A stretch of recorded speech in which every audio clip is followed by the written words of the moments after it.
what happened in Chennai yet again. There used to be those thrillers that said, what happened that night? Or it happened that night? Well, it happened that night twice in a row. 149 for 8. Yesterday was 152. Looked like a gettable score.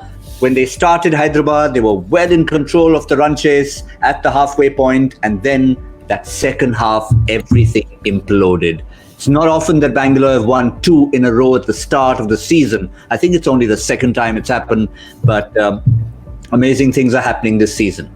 So which of it? Is it going to be an easy show or a difficult show? Harsha Bhogle, Simon Doull. It's just... Simon. At least you have something new to say. We said it all yesterday. Exactly. We said so much yesterday. This is like Nightmare on Chennai. Nightmare in Chennai, or what? What are the horror movies you like, Gautam? Just come up with one more. I know. I'm just trying to, Chennai. I'm trying to put them both together. We've seen Irresponsible play. Yeah. Yeah, well, you put the two names together and you just realize what you said. Kolkata are bad. But yeah, two names together. I know what you were trying to do, Simon, but it was that disease yet again. Different batsmen, again, world-class batsmen who could have taken them home, but they just didn't. Yeah, look, I mean, really, really poor. I mean, Johnny Bairstow, Manish Pandey, and it was Samad, wasn't it? All three just swiping across the line on a turning track. It's the batsmanship, the common sense. And I know we've all been in these situations where pressure gets to you, you do silly things. It's not, it's not always an exact science. I get it. Sometimes pressure does get to players, but that is just irresponsible. It is poor. It is unacceptable. I mean, I just glimpsing over top of my camera, I can see the scowl on David Warner's face as he's trying to sort of do his interview at the end of the game here, and he's hating it. He's hating every bit of it. Just those dismissals in that one over they were just. Yeah. If you're a coach, you're tearing your hair out. It's not. No, that's a terrible thing to say for some people.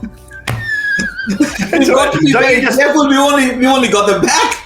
Don't you just go and buy some new stuff or something? Isn't that what Warnie does? You just go and buy some new stuff and get it put in, or I don't know how it works. I mean, it's all right, gentlemen, keep your hair on. Keep your hair on. That's a better phrase. That's a story, Gautam. At 13.2, wasn't it, that Warner got out, right? It's still only 2 down, and we're already thinking, oops, there's the game. And I mean, this was the opportunity for Manish Pandey. I mean, this was the opportunity. You're a number 3 India batsman. These are tracks. The reason I was upset with Shakib yesterday is the reason I'm upset with Manish Pandey yesterday. On these slow tracks, you've grown up on these tracks making runs. You know where the angles are. You know where to hit a 2. You know where to chip one over cover. You've done this all your life. You sit back in your crease, nudge behind square. I mean, I'm talking as if I've done it, but I've watched it. So that is why I'm more upset. I can understand you're not supposed to. Johnny Bairstow is one of the top players in the world. But he's gone for it thinking, look, I can, and the ball has just stood up. But the Indian batsman, the Bangladeshi batsman, you're supposed to win these games from here. Sorry. Yeah, go ahead. Just this stat from Deepu. Now, I mean, I love our stats, man. He is absolutely brilliant. I'm sure you've all seen it, but I'm just looking at my phone now. Manish Pandey has batted 30-plus balls 14 times in the last 4 seasons since 2018. Okay, so just consider this. 14 times he's faced 30-plus balls since 2018. Of those games, Sunrisers have lost 11. I think silence was the best response to that. That's not good enough. So he's batting time, but he does not win them games. That's an answer to your question there, Harsha. You're disappointed with him. That is not good enough from a supposed international player. My question, Harsha, there was a strategic timeout around the time just before or just after David Warner got out, and there was no cause to press the panic button just yet.